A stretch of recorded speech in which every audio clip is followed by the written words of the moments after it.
সম্পর্ক। স্ত্রী যদি স্বামীর কাছে পদ্মা নদীর ইলিশ পাঠাতে পারে, স্বামীও পেঁয়াজ পাঠাতে পারে। বিবি আর কান্দিস না, আজ 10 দিন হয়ে গেল ঘরে রান্না বান্না নাই, সাধারণ একটা পেঁয়াজের জন্যে। আমি শুনেছি ভারত বাংলাদেশ স্বামী স্ত্রী সম্পর্ক। স্ত্রী যদি স্বামীর কাছে পদ্মা নদীর ইলিশ পাঠাতে পারে, স্বামীও পেঁয়াজ পাঠাতে পারে।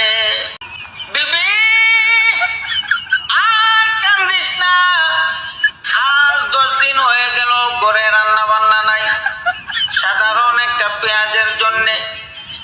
আমি শুনেছি ভারত বাংলাদেশ স্বামী স্ত্রী সম্পর্ক।